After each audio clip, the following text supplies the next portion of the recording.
إن الحمد لله نحمده ونستعينه ونستغفره ونؤمن به ونتوكل عليه ونعوذ بالله من شرور أنفسنا ومن سيئات أعمالنا من يهده الله فلا مضل له ومن يضلل فلا هادي له ونشهد أن لا إله إلا الله وحده لا شريك له ونشهد أن سيدنا ومولانا محمدًا عبده ورسوله صلى الله عليه وعلى آله وصحبه وبارك وسلم تسليما كثيرا. أما بعد فقد قال سيدنا محمد صلى الله عليه وسلم: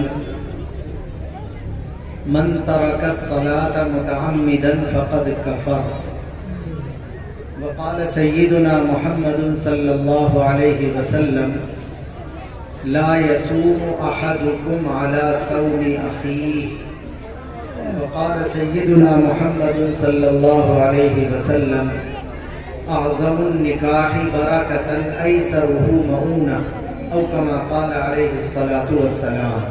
درود شریف پڑھیں. اللهم صل على سيدنا محمد وعلى آل سيدنا محمد مبارک وسلم. اسٹیج پر تشریف فرما موقر حضرات علماء کرام اور خاص طور سے ہم سب کے لیے سرپرست کی حیثیت رکھنے والے حضرت مولانا عبدالصمد صاحب دامت برکاتہم، اور اسی طرح خاص طور سے میں نام لینا چاہوں گا جو ابھی تشریف فرما ہوئے میرے استاذ محترم حضرت مولانا مفتی ذوالفقار علی صاحب مظاہری دامت برکاتہم رابعہ. ان اپنے اکابر سے دعاؤں کی درخواست کے ساتھ 40 سے 45 منٹ مجھے آپ سے بات کرنی ہے. دعا کیجئے کہ اللہ تعالیٰ مجھے صحیح کہنے کی توفیق دے اور ہم سب کو سمجھ کر عمل کی توفیق مرحمت فرمائے.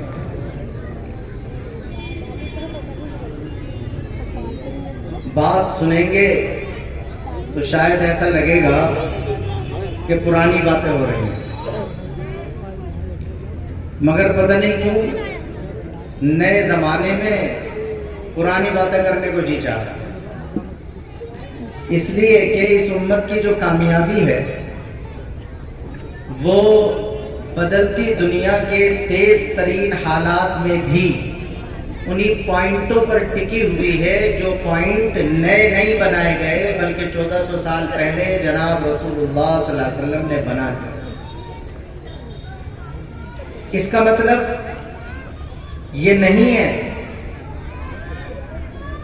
کہ یہ دین یا قرآن یا پیغمبر علیہ السلام کی سیرت، سنت، اسوہ اور نمونہ یہ ماڈرن ایج میں، نئے دور میں اس انسانیت کی رہنمائی نہیں کر سکتا، بلکہ دراصل اس کا مطلب یہ ہے، دیکھیے غور سے سنیے گا بات بہت توجہ سے.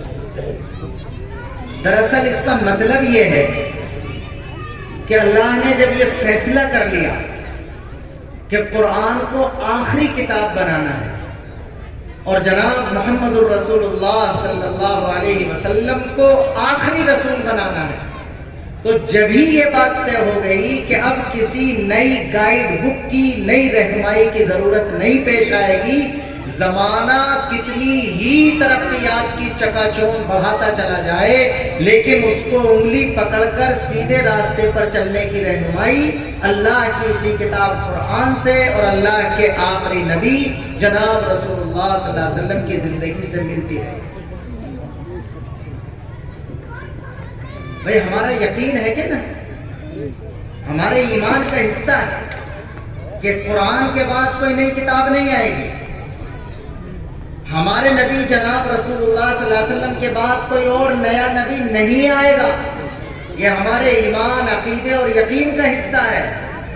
یہ کسی بے ہوشی میں عقیدہ نہیں اختیار کیا، کسی مذہبی جنون میں نہیں اختیار کیا، محبت کے غلو میں نہیں اختیار کیا، بلکہ اس عقیدے کے پیچھے ہمارے پاس طاقتور ترین دلائل ہیں جن کو ہم آج تک دنیا کے سامنے پیش کرتے آ رہے ہیں اور انشاءاللہ سینہ چوڑا کر کے ہر ترقی کے سامنے پیش کرتے رہے ہیں اور رہیں گے انشاءاللہ.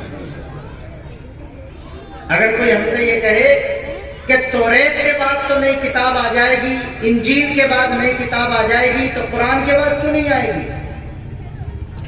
اگر کوئی سوال اٹھائے کہ بھئی ہمارے نبی عیسیٰ کے بعد نئے نبی آ جائیں گے، ہمارے نبی موسیٰ کے بعد نئے نبی آ جائیں گے، تو آپ کے نبی محمد صلی اللہ علیہ وسلم کے بعد نئے نبی کیوں نہیں آئیں گے؟ تو ایسا نہیں ہے کہ ہمارے پاس لوجک نہ ہو، ہمارے پاس دلیل نہ ہو، ہمارے پاس فلسفہ نہ ہو، ہمارے پاس بنیاد نہ ہو۔ وہی بنیاد میں نے 5 منٹ لگائے ہیں، تھوڑی سی طاقت صرف کی ہے یہ بتانے کے لیے بھی کہ دراصل قرآن کے قانون میں اور ہمارے نبی کی زندگی میں طاقت ہی ایسی اللہ تعالیٰ نے رکھ دی ہے کہ وہ کبھی پرانا نہیں ہوگا۔ یہ 5 منٹ اس وجہ سے بھی لگائے ہیں کہ آپ تھوڑا سا میری طرف متوجہ ہو جائیں، تو پھر میں جلدی 30-35 منٹ میں جو کہنا چاہتا ہوں وہ کہہ جاؤں۔ دنیا کی ہر چیز پرانی ہو جاتی ہے، جو بھی چیز خریدتے ہیں کہ اس کی ایکسپائرنگ ڈیٹ کیا، ڈیٹ آتی ہے ردی کی ٹوکری میں چلی جاتی ہے۔ دنیا کی ہر چیز پر تاریخ گزرتی ہے تو پرانی ہو جاتی ہے، لیکن ایک ہی کتاب ہے اس کائنات میں، اس دھرتی پر، اللہ کی کتاب قرآن، اللہ کی کتاب قرآن، اللہ کی کتاب قرآن، کہ جتنا تاریخ پر تاریخ بدلتی جاتی ہے نئے نئے زمانے کے اعتبار سے، اتنا ہی روزانہ یہ کتاب پرانی نہیں بلکہ اور زیادہ تازہ، اور زیادہ روشن، اور زیادہ منور، اور زیادہ چمکدار ثابت ہوتی چلی جاتی ہے۔ قرآن کی کتنی آیتیں ہیں کہ ان آیتوں کا سمجھنا ہو سکتا ہے 900 سال پہلے تھوڑا مشکل رہا ہو، 800 سال پہلے تھوڑا مشکل رہا ہو، 500 سال پہلے تھوڑا مشکل رہا ہو۔ جیسے جیسے دنیا میں نئے نئے علم اور نئے نئے فن کھلتے چلے جا رہے ہیں، ویسے ہی قرآن کریم کی آیتیں بھی ہمارے سامنے الحمدللہ کھلتی چلی جا رہی ہیں۔ یہ میں کہنا چاہتا تھا کہ لگے گا ایسا جیسے میں پرانی باتیں کر رہا ہوں، لیکن کر اس وجہ سے رہا ہوں کہ ہماری کامیابی کے جو اصول اور بنیادیں ہیں وہ دراصل انہی بنیادوں میں رکھ دی گئی ہیں جن کو 1400 سال پہلے اللہ نے اپنی کتاب قرآن کے ذریعے اور اپنے نبی جناب رسول اللہ صلی اللہ علیہ وسلم کی سیرت اور سنت کے ذریعے سے ہمارے سامنے رکھی۔ اب مجھے امید ہے کہ آپ مجھ سے جڑ گئے، اور میں اب آپ کو بتاتا ہوں کہ مجھے آپ سے آج موقع ہوا تو 3 باتیں، وقت کم رہ گیا تو 2 باتیں کریں۔ سنیے غور سے، دیکھو ہمارے دین کے 2 حصے، اگر ہم اپنے دین کو سمجھنا چاہیں، یہ بڑا مشہور جملہ جو ہم بولتے اور سنتے ہیں، 2 جگہ تقسیم کر لیجئے دین کو۔ دین کا ایک حصہ وہ ہے، ایک ایک لفظ پر غور کرنا، دین کا ایک حصہ وہ ہے کہ اگر ہم اس والے حصے کے بارے میں اللہ کے نبی کے طریقوں اور ہدایتوں پر چلیں گے تو اس کا بینیفٹ اور فائدہ یہ ملے گا کہ ہمارا تعلق اپنے پیدا کرنے والے خالق و مالک اللہ سے مضبوط ہو جائے۔ یہ ہے دین کا ایک حصہ۔ اور دین کا دوسرا حصہ وہ ہے کہ اگر ہم اس دوسرے والے حصے کے بارے میں جو ہمارے نبی پاک علیہ السلام کی ہدایات اور تعلیمات ہیں ان کے مطابق چلیں گے اور زندگی گزاریں گے تو پھر اس کا فائدہ آخرت میں اللہ کی رضامندی تو ملے گا ہی ملے گا، لیکن کرنٹ دنیا میں اس کا فائدہ یہ ملے گا کہ ہماری زندگی ٹینشن فری، چین، سکون، راحت اور آرام والی گزر رہے گی۔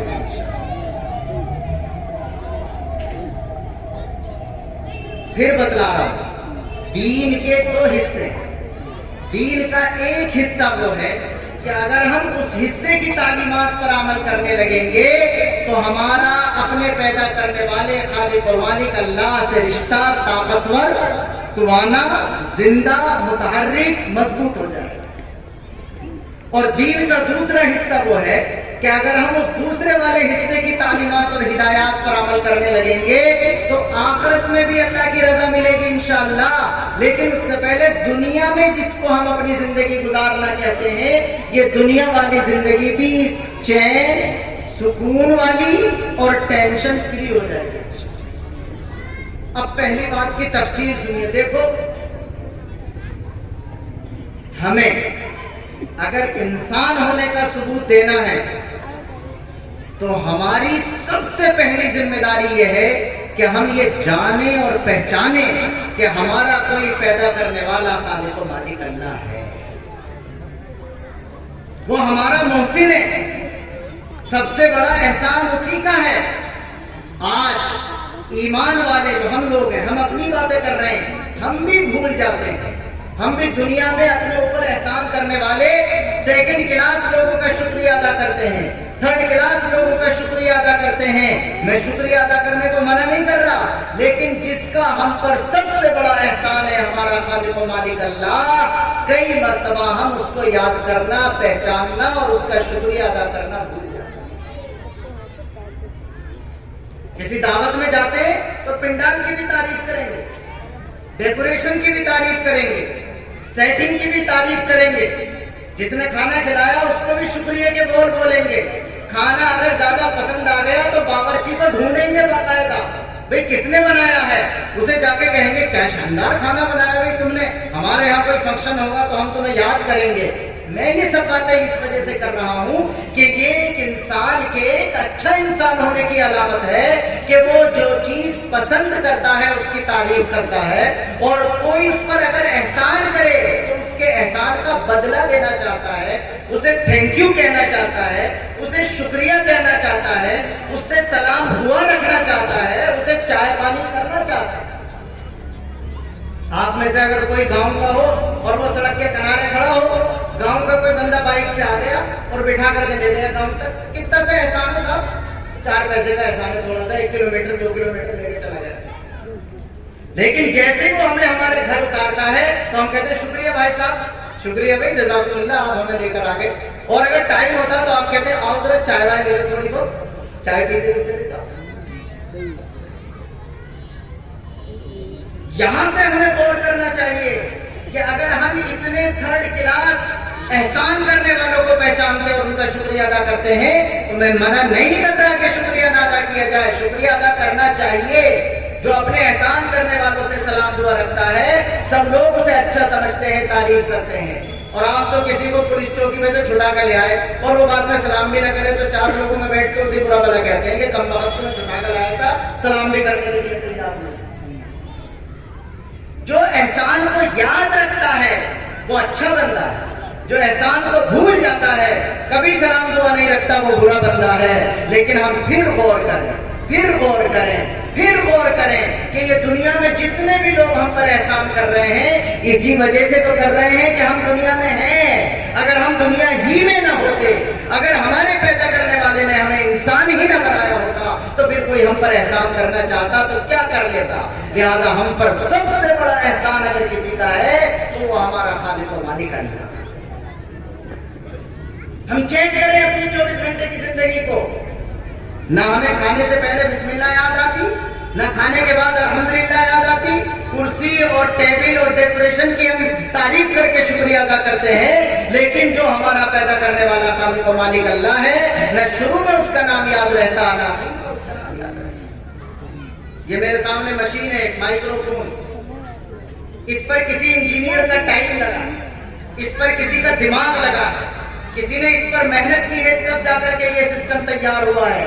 اور اسے اس لیے بنایا گیا کہ یہ میری آواز کو ذرا طاقتور اور مضبوط اور بڑا بنا کر کے دور تک پہنچا دے، لیکن یہ مشین یہ بالکل نہیں جانتی کہ اس کا بنانے والا کون ہے اور کیا اس کا کوئی حق ہے کہ نہیں کہ اس سے سلام دعا رکھنی چاہیے۔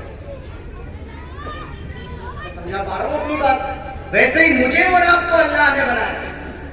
اگر میں بھی اپنے پیدا کرنے والے کو نہ جان سکا، اگر میں بھی اپنے احسان کرنے والے کو نہ پہچان سکا، تو پھر انسان میں اور اس مشین میں، انسان میں اور سلائی مشین میں، انسان میں اور واشنگ مشین میں، انسان میں اور ان ٹیوب لائٹ اور بلب میں کسی قسم کا کوئی فرق نہیں رہ جائے گا۔ جو انسان ہونے کے باوجود اپنے پیدا کرنے والے کو نہ پہچانے، اسی وجہ سے قرآن نے اس کے بارے میں ایسا جملہ استعمال کیا ہے کہ جب تک ہم اس کی حقیقت کو نہ پہچانے تو ہمیں لگتا ہے کہ زیادہ خطرناک جملہ استعمال ہو گیا، لیکن اللہ کہتا ہے اولئک کالانعام بل ہم اضل، کہ ایسے لوگ جو اپنے پیدا کرنے والے ہی کو نہ پہچانے وہ جانور، بلکہ جانوروں سے بھی بدتر اور ان سے بھی زیادہ گئے گزرے اور گمراہ۔ جانور بھی اس کا شکر ادا کرتا ہے دم ہلاتا ہوا اس کے پیروں میں پڑ جاتا ہے جو اسے دو ٹکڑے کیا. یا اللہ کا احسان ہے کہ اس نے ہمیں ہمارے بارے میں فیصلہ کیا. چاہتا تو مکھی بنا دیتا, چاہتا تو مچھر بنا دیتا, چاہتا تو کوئی اور مخلوق بنا دیتا, لیکن ہمیں اس نے انسان. تو دین کا وہ حصہ, اس کی ہدایات پر اگر عمل کیا جائے گا تو اس کا فائدہ اور بینیفٹ یہ ملے گا کہ ہماری جان پہچان اپنے پیدا کرنے والے سے تازہ اور زندہ رہے گی اور ہمارا تعلق اپنے پیدا کرنے والے سے مضبوط ہو جائے گا. سب سے بڑا محسن تو وہ ہے, اسے مشورے کی ضرورت نہیں ہوتی. وہ بے وزیر بادشاہ ہے, وہ بے مشیر بادشاہ ہے, وہ بڑے بڑے فیصلے کرتا ہے جو کسی سے مشورے نہیں لیتا. قرآن میں کہتا ہے ما اشہدتہم خلق السماوات والارض ولا خلق انفسہم وما کنت متخذ المضلین عضدا. کیسی طاقت کے ساتھ اللہ تعالیٰ کہتا ہے میں نے آسمان بنایا, کسی سے مشورہ نہیں لیا. میں نے زمین بنائی تو کسی سے مشورہ نہیں لیا. اور یہ تو آسمان و زمین ہے, انسان میں نے تجھے پیدا کیا تو تجھ سے کوئی مشورہ نہیں کیا تھا. تجھے جتنا قد دینا چاہا دیا, تجھے لینا پڑے گا. تجھے جو ناک نقشہ دینا چاہا دیا, لینا پڑے گا. تجھے جو کلر دینا چاہا دیا, تجھے لینا پڑے گا. تجھے جس خاندان میں پیدا کرنا چاہا کیا, پیدا ہونا پڑے گا. تجھے جس برادری میں پیدا کرنا چاہا پیدا کیا, تجھے پیدا ہونا پڑے گا. اللہ کہتا ہے کہ بندے آج تو مجھے بھول گیا, میرے احسان کو یاد نہیں رکھتا. ماں کے پیٹ میں تھا تب میں سب کچھ کر رہا تھا, اور نکل کے آیا تو کیا کنڈیشن تھی؟ لا لک سن تقطع ولا لک ید تبطش ولا لک رجل تمشی. تیرے دانتوں میں طاقت نہیں تھی کہ چبا سکے, تیرے ہاتھوں میں طاقت نہیں تھی کہ پکڑ سکے, تیرے پیروں میں طاقت نہیں تھی کہ چل سکے, تیرا ہاتھ میں اتنا مضبوط نہیں تھا کہ جو چاہے کھائے اور ہضم کر سکے. یہ میں تھا جو تیری ماں کے سینے میں تیرے لیے دودھ جیسی بہترین غذا کا انتظام کر رہا تھا. اگر تو سردی میں پیدا ہوا تو میں نے تیری ماں کے سینے کو ہیٹر بنا کر تجھے گرم دودھ پلایا, اور اگر تو گرمی میں پیدا ہوا تو میں نے تیری ماں کے سینے کو فریج بنا کر تجھے ٹھنڈا دودھ پلایا. فَهَلْ يَقْدِرُ عَلَى ذَلِكَ أَحَدٌ غَيْرِي. میرے بندے کیا کوئی اور خدا ہے جو یہ سارے احسانات تیرے ساتھ کرتا؟ میری بات مکمل ہو گئی. پہلی ہماری سب سے اولین اور پہلی ذمہ داری یہ ہے کہ بحیثیت انسان کہ اس نے اللہ نے ہمیں عقل اور شعور, فہم و فراست دی ہے, ہم یہ جانیں اور پہچانے ہمارا کوئی پیدا کرنے والا خالق و مالک اللہ ہے. اس سے اپنے رشتے کو زندہ اور تازہ رکھیں. اور رشتے زندہ اور تازہ کیسے رہتے ہیں؟ آپ بڑے بوڑھے لوگ بیٹھے بہت سارے, ہمارے باپ دادا کی عمر کے, آپ ہی نے ہمیں بتایا, یہ بتایا میاں آنے جانے سے رہ رہے رشتے داری. میرے خیال میں دیکھو, میں تو چونکہ چھوٹا ہوں, میں تو ابھی اس نسل میں آتا ہوں جسے والدین کی ڈانٹ پڑتی ہے. یعنی کچھ لوگ جو بوڑھے بوڑھے ہیں تو ڈانٹتے ہیں. ہوتا نا آج کل کی جو نئی جنریشن ہے وہ رشتے داروں کا خیال نہیں رکھتی, آنا جانا نہیں رکھتی, بڑی بزی ہو گئی ہے. بھول گئی کون پھپھو لگے, کون خالہ لگے, کون چچا لگے, بھول گئے لوگ آج کل کے بچے. تو ہر گھر میں بڑے بوڑھے اپنے نوجوان بچوں کو ڈانٹ رہے ہوتے ہیں, اور یہ کہہ رہے ہوتے ہیں میاں ٹائم نکال کے چلے جایا کرو, لگ گیا بس ہم مرمرا جائیں گے, تم تو کسی رشتے دار سے بھی نہ رکھو گے. یہ ہے کہ نہیں ہر گھر کا مسئلہ تقریباً بنا ہوا.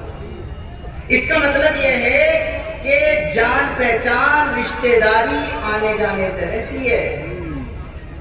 جتنا آنا جانا کریں گے اتنی رشتے داری زندہ رہے گی, اتنی دوستی زندہ رہے گی, اتنا تعلق زندہ رہے گا. اور اگر آنا جانا ختم کر دیا جائے, بہت غور سے سنیے میرا لفظ, آنا جانا اگر ختم ہو جائے تو کتنی سگی رشتے داری کیوں نہ ہو, بہت دن میں جب ملے یوں کر کے دیکھے, پہچاننے سے انکار کر دے, بھئی کس کا لوڑا, میں نے پہچانا.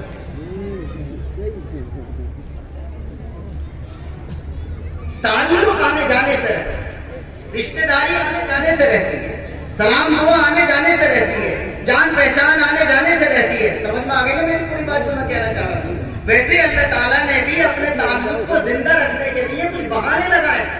جیسے ہماری رشتے داریوں کے زندہ رہنے کے لیے بہانے لگے ہوئے ہوتے ہیں. کبھی کسی کے یہاں خوشی ہوتی ہے تو چلے جاتے ہیں شادی وادی میں, کبھی کسی کے یہاں غمی ہوتی ہے تو چلے جاتے ہیں. یہ خوشی اور غمی بہانے لگے ہوئے ہیں, اور ہماری رشتے داری میں تازہ رہتا ہے. ویسے ہی اللہ تعالیٰ نے اپنے بندے سے اپنے تعلق کو زندہ رکھنے کے لیے بہانے لگائے جنہیں ہم عبادتیں کہتے ہیں. اللہ سے رشتہ مضبوط ہو جاتا ہے. 4 بڑے بڑے رشتے ہیں, 4 بڑے بڑے ذریعے ہیں جن سے ہمارا اپنے اللہ سے تعلق مضبوط ہوتا ہے. میری انگلی دیکھیے, حج ہے, یہ والا رشتہ, یہ والا آنا جانا ایسا ہے جو اللہ سے تعلق کو مضبوط کرتا ہے. زکوٰۃ ہے, یہ بھی اللہ سے تعلق کو تازہ کر دیتی ہے.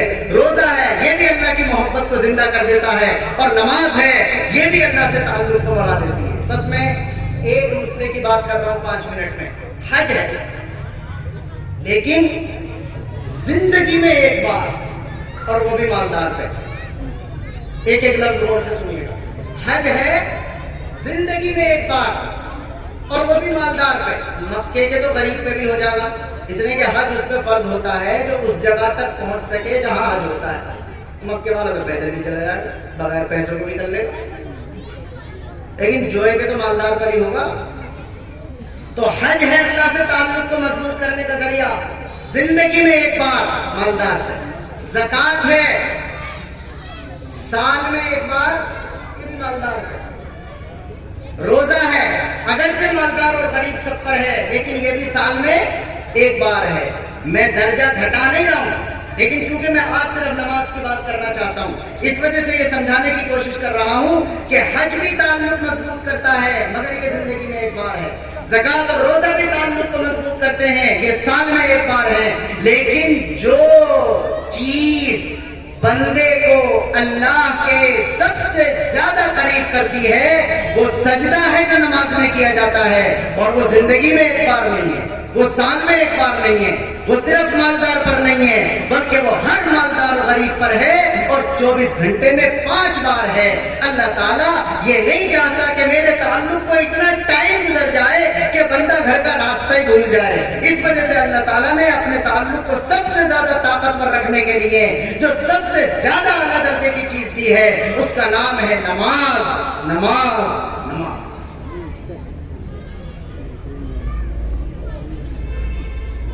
ایک ہی بات کہہ کے آگے بڑھ رہا ہوں میں. ہم نماز پڑھنے کے لیے 24 گھنٹے میں 5 مرتبہ جاتے ہیں. اس کا بھی ایک بڑا عجیب و غریب مقصد ہے, اور بھی کچھ مقصد ہو سکتے ہیں جو سمجھ میں آتا بتا دیا جاتا. اللہ اگر چاہتا تو یہ کہہ دیتا بھائی ایک ٹائم ہی پڑھ لیا کرو, دکان پہ سے آنا, فیلڈ ورک سے آنا, کھیت پہ سے آنا, سونے سے پہلے 5 نمازیں پڑھ کے سو جانا. مگر اب تم نے ٹائم کو دو گے, ایک ہی بات بتاتے بتاتے ساری تفصیل نہیں بتلانا. یہ اللہ نے تقسیم کر دیا ہے 24 گھنٹے میں 5 نمازوں کو. آپ ذرا غور کر کے دیکھیں, ہمارا جس سے بہت زیادہ تعلق بھی ہوتا ہے اس کے پاس بھی 24 گھنٹے میں ایک مرتبہ ہی تو بیٹھے. ارے رات کو جب کھانے وانے سے فارغ ہو جاتے ہیں بھائی, تو نوجوانوں کے ساتھ تھوڑی سی خوش گپی کر لے, اور بڑے میاں کے ساتھ چوپار پہ بیٹھتے. اور کچھ بیٹھکیں ایسی ہوتی ہیں جس میں بیٹھنے والے فکس ہو جاتے ہیں کہ فلاں بیٹھک پہ یہ والے لوگ بیٹھے ہوئے ملتے ہیں, اور فلاں چوپال پہ یہ والے لوگ بیٹھے ہوئے ملتے ہیں, اور فلاں جگہ یہ والے لوگ بیٹھے ہوئے ملتے ہیں. جس سے ہمارا بہت زیادہ تعلق ہوتا ہے, اس سے ملنے کے لیے بھی کام کاج سے فارغ ہو کے, کھانا وانا کھا کے, کلی کرتے ہوئے, ڈاڑ کریدتے ہوئے اور چہل قدمی کرتے ہوئے جاتے ہیں. اب جو روزانہ کی بیٹھک والے لوگ ہیں ان میں سے اگر کوئی ایک نہ آئے تو اس کا ذکر چل پڑتا بھی کہاں چلے گیا, حاجی جی دکھائی نہیں دے رہے, کہیں رشتے داری میں چلے گئے, پتہ نہیں کیا ہوا. اب تو سمجھ میں آ گئی بات.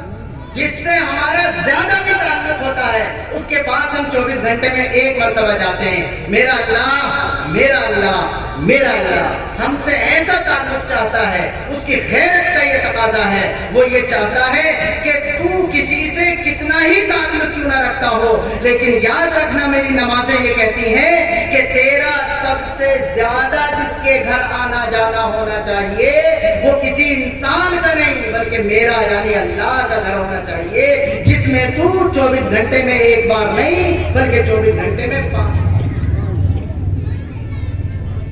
اب آپ اندازہ کیجئے, اگر روزانہ رات کو ایک مرتبہ کسی کے ساتھ بیٹھنے سے دوستی, تعلق, رشتہ داری محبت بڑھ جاتی ہے اور مضبوط ہو جاتی ہے، تو جو بندہ 24 گھنٹے میں 5 مرتبہ اللہ کے گھر میں حاضری دے گا تو اس کی اللہ سے تعلق کی نوعیت، اس کی اللہ سے محبت کی نوعیت، اس کی اللہ سے دوستی کی نوعیت کتنی زیادہ بڑھتی چلی جائے گی۔ میں نے یہ ذکر کیا تھا کہ دین کا ایک حصہ وہ ہے کہ اگر ہم اس حصے والی ہدایات پر عمل کرنا شروع کر دیں گے تو ہمارا اپنے پیدا کرنے والے خالق و مالک اللہ سے رشتہ مضبوط ہو جائے گا، جس کے بہت سے ذریعے ہیں لیکن ان میں سب سے بڑا ذریعہ اور اہم ذریعہ ہمارے لیے 5 وقت فرض کی گئی نماز۔ آپ کہیں گے ہم تو نماز پڑھتے ہیں، ہمیں کیا نماز کی تعلیم دے رہے ہیں؟ ہاں، ہم جو مسجدوں میں جا رہے ہیں یہ ہمارے بڑوں کی محنت ہے۔ ہماری محنت کا اندازہ ہماری اولاد اور ہماری اولاد کی اولاد سے چلے گا۔ ابھی اپنے آپ کو نمازی دیکھ کر خوش ہونے کی ضرورت نہیں ہے، اللہ کا شکر ہے کہ پڑھ لیں، لیکن اصل ہماری محنت کا پتہ اس وقت نہیں چلے گا، بلکہ کل کو جو نسل آئے گی، کل کے جو لوگ دیکھیں گے آ کر کے، وہ اس بات کا اندازہ لگائیں گے کہ ہم نے اپنی نسل پر کتنی محنت کی تھی، کیا وہ مسجد میں جانے والی بنی ہے یا مسجد میں جانے والی نہیں۔ لہذا آپ سرپرست حضرات، یہ اس پیغام کے ساتھ اپنی بات آگے بڑھا رہا ہوں کہ آج اولاد ڈرتی ہے باپ سے، دکان پہ نہیں بیٹھے گا تو ڈر لگے گا ابا گالیاں دیں گے، مار بھی سکے، ٹائم پہ نہیں جاؤں گا تو یہ بھی میرے ساتھ ہو سکے۔ بہت غور سے سنیے میرا لفظ، مسلمان ماں باپ کے زیر تربیت بڑے ہونے والے بچے اور بچی اگر انہیں گھر میں اپنے باپ اور ماں سے یہ ڈر نہیں لگتا کہ میں نے نماز نہیں پڑھی تو ابا اور امی کا ریئیکشن کیا ہوگا، تو اس کا مطلب ابھی ہم نے بہت اچھے اور سچے مسلمان ہونے کا حق نہیں ادا کر رہے۔ ہمارے گھر میں ہماری اولاد کو خوف ہی یہ ہونا چاہیے کہ ہو سکتا ہے میں غلطی کروں مگر ابا معاف کر دے، ہو سکتا ہے غلطی کروں مگر امی معاف کر دے، لیکن اگر میں نماز نہیں پڑھوں گا تو پھر بڑے میاں معاف نہیں کریں گے، اگر میں نماز نہیں پڑھوں گا تو پھر امی کھانا نہیں دے گی۔ جب تک مسلمان کے گھر میں یہ ماحول نہیں پیدا ہو جائے گا کہ ان کے بچوں کو یہ پتہ چل جائے کہ میرے ماں باپ سب سے زیادہ جس چیز پر ناراض ہوتے ہیں وہ نماز کو چھوڑ دینا یا نماز سے غفلت برتنا ہے، اس وقت تک ہمارا سماج، ہمارا محلہ، ہمارا گھر، ہماری آبادی آئیڈیل مسلمانوں کا محلہ قرار نہیں دے۔ اللہ کے نبی صلی اللہ علیہ وسلم فرماتے ہیں الصلاۃ عماد الدین، نماز تو دین کا ستون ہے، جس نے نماز کو قائم کیا اس نے پوری دین کی عمارت کو قائم کر دیا، اور جس نے نماز کو چھوڑ دیا اس نے دین کی عمارت کو ڈھا دیا۔ علماء لکھا ہے، احادیث سے ثابت ہے کہ جب بندہ سجدے کی حالت میں ہوتا ہے، جب بندہ سجدے کی حالت میں ہوتا ہے تو اس وقت میں وہ اپنے اللہ کے جتنا قریب ہوتا ہے اتنا کسی اور حالت میں قریب ہوتا ہی نہیں۔ اچھا چلو اسے بھی رک کر بدلا ہوں، بہت تیز بول گیا آج پوری تقریر۔ یہ سمجھیے کوئی ہماری ناک رگڑوائے اپنے سامنے اتنا آسان ہے؟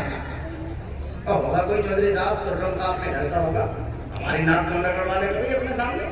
ہم کسی کے سامنے اپنی پیشانی رگڑنے والے لوگ ہیں، لیکن ہم اپنے اللہ کے سامنے رگڑتے ہیں۔ یہ کمال ہے کہ جو سر اور پیشانی اس جگہ رکھی جائے گی جو اللہ کا دربار ہے، اللہ تعالیٰ اسے دوسری دنیا کی تمام جگہوں اور آستانوں سے آزاد کر دے۔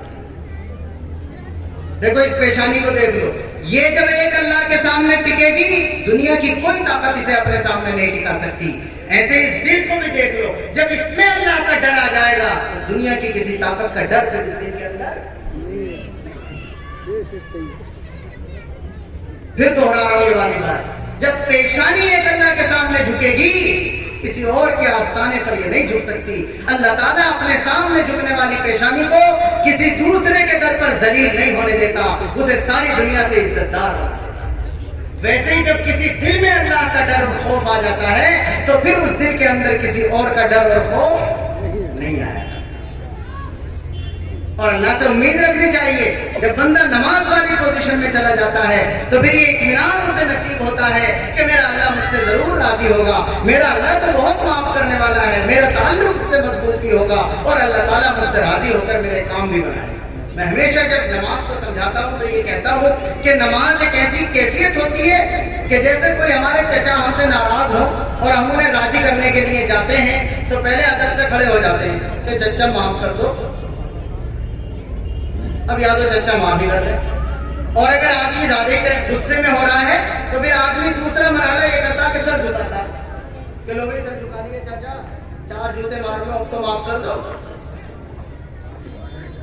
معاف کر دیا، بڑی اچھی بات. اب بھی اگر معاف نہیں کیا تو میرے پیروں میں پڑ جاتا آدمی. پرانے زمانے میں تو یہ ہوتا تھا وہ ہم نے اپنی پگڑی اور ٹوپی اتار کے تمہارے پیروں میں رکھ دی، اب تو کم از کم مجھے معاف کر دو.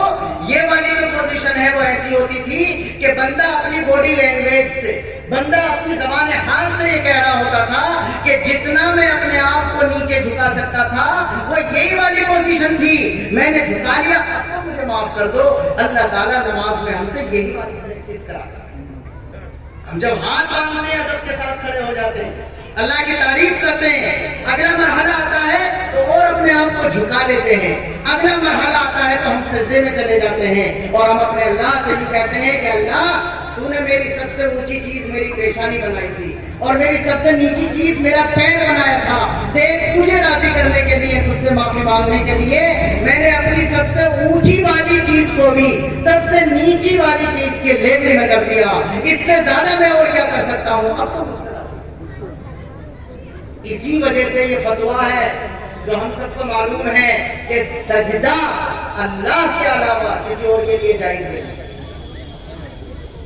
اس لیے کہ انسان اپنے آپ کو جھکانے کے لیے جو زیادہ سے زیادہ کر سکتا ہے وہ سجدہ کر سکتا ہے، اور اسی وجہ سے یہ سجدہ خاص ہو گیا اللہ کے لیے. اب اللہ کے علاوہ کسی اور کے لیے سجدہ کرنے کی اجازت نہیں.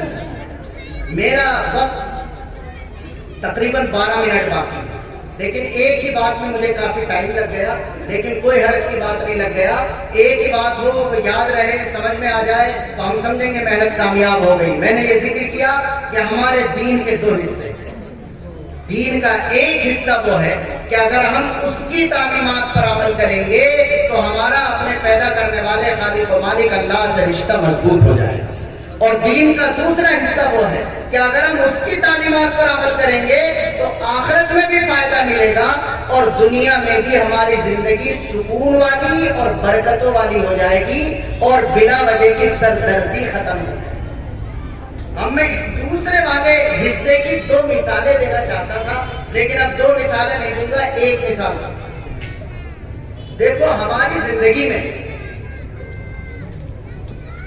جب ہم اللہ کے نبی کی ہدایتوں پر عمل کرتے ہیں تو ہماری زندگی میں برکتیں ہو جاتی ہیں، اور جب ہم ہدایتوں پر عمل نہیں کرتے تو بے برکتی ہو جاتی ہے، جسے نحوست کہتے ہیں. ہم کئی مرتبہ جب بے برکتی دیکھتے ہیں تو کچھ اور چیزوں کی طرف ہمارا ذہن چلا جاتا ہے کہ شاید یہ والی کمی رہ گئی کہ بے برکتی ہو گئی، شاید یہ والی کمی رہ گئی جو بے برکتی ہو گئی. اور جو اصل وجہ ہوتی ہے نحوست کی، اصل وجہ ہوتی ہے بے برکتی کی، اس کی طرف ہمارا دھیان نہیں جاتا. ان میں سے ایک بڑی چیز ہے بے برکتی کی آج کل کے ہمارے مال، ہمارے کاروبار اور ہمارے روزگار میں بے برکتی. دیکھیے کاروبار ہم سب کو کرنا ہے، ہمارے ساتھ اللہ تعالیٰ نے ضرورتیں لگائی ہیں. جیسے نماز جب ہم پڑھتے ہیں تو وضو کرنے سے لے کر سلام پھیرنے تک کے مسائل ہیں، ان مسئلوں کے اعتبار سے نماز پڑھیں گے تو نماز ٹھیک ہوگی، ان مسئلوں کے اعتبار سے نماز نہیں پڑھیں گے تو نماز ٹھیک نہیں ہوگی. ویسے ہی ہمارا کاروبار، ہماری مالیت، ہمارے پاس تجارت کے نام پر آنے والے فائدے کے طور پر 4 پیسے، ان میں بھی برکت اللہ کی طرف سے جب ڈالی جائے گی جب وہ اللہ کے نبی کی ہدایت کے تو عمل کریں گے نا انشاءاللہ. بس ایک مثال پیش کرتا ہوں. ایک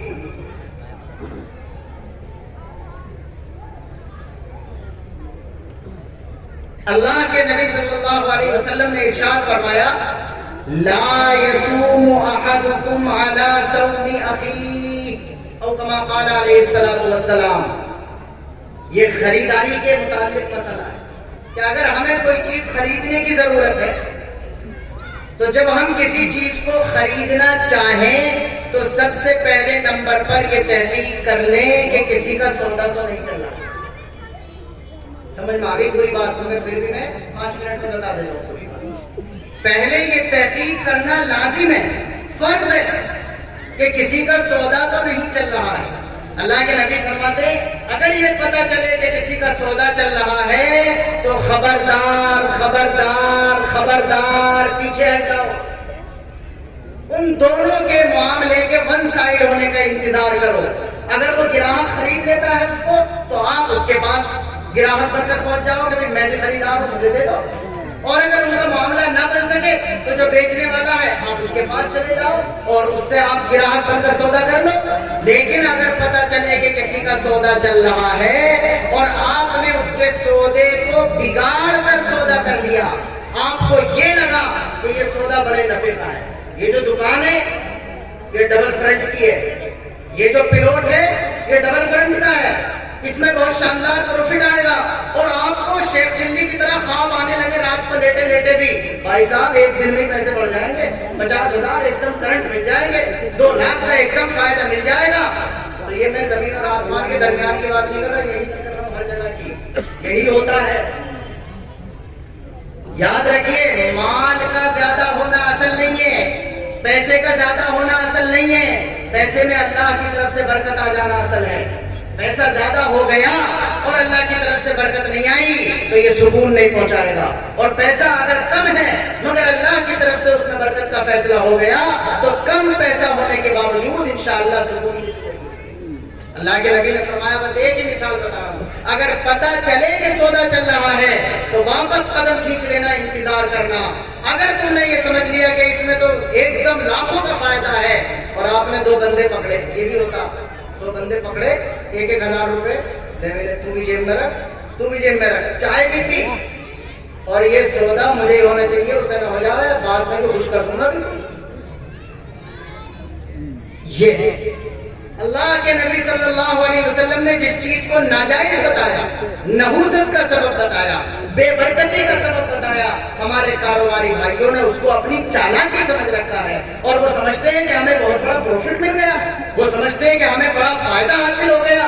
اندازہ کیجئے, آپ نے اگرچہ کسی کا سودا خراب کر کے دکان حاصل کر لی, لیکن جس کا سودا خراب کیا ہے وہ جب بھی اس چوراہے سے اور نکڑ سے گزرے گا, اس کے دل سے جو آہ نکلے گی وہ ہمارے مال کی بے برکتی کا سبب بنے گی, اور اس میں پیدا ہونے والی برکت کو جڑ سے ختم کر کے چلے گی. اور بھی بہت ساری مثالیں ہو سکتی ہیں, خیال رکھیں گے بھی انشاءاللہ العزیز.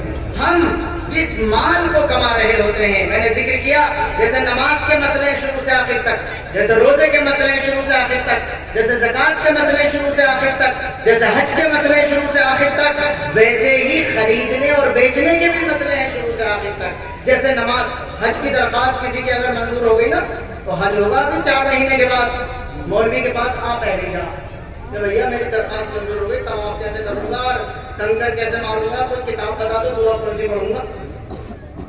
قربانی اگر کرنی ہو تو نفاسے میں سے فون کرے, مفتی صاحب تم اتنی کٹ گئی, فوٹو بھیج رہا ہوں, انہیں بتا دیا قربانی ہو جائے گی کہ نہ ہو جائے گی.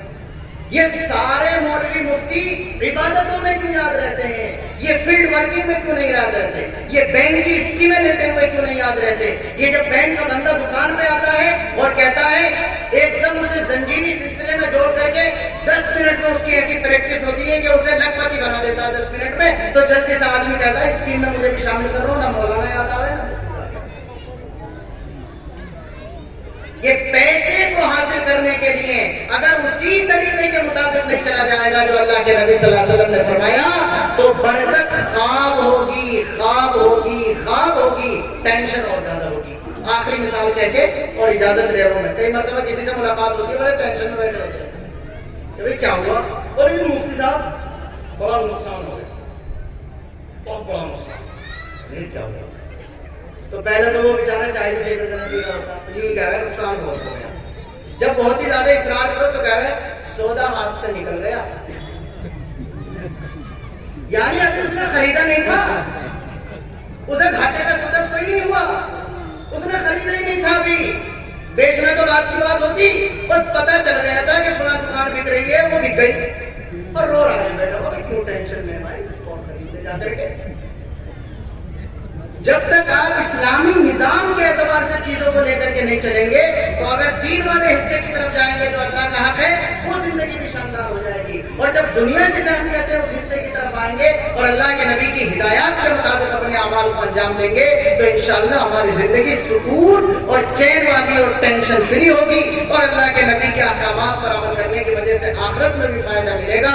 اللہ تعالی ہم سب کو اپنا دین باریکی سے سمجھنے کی توفیق عطا فرمائے اور اس پر عمل کا جذبہ ہم سب کے دلوں میں پیدا فرمائے۔ کوئی کام کی بات آئی ہے میری گفتگو میں تو اللہ سمجھنے کی اور عمل کی توفیق دے، جذبے میں جلد بازی میں کوئی کمزور بات میری زبان سے نکلی ہو تو اللہ اس کے شر سے ہماری حفاظت فرمائے۔ وآخر دعوانا الحمدللہ۔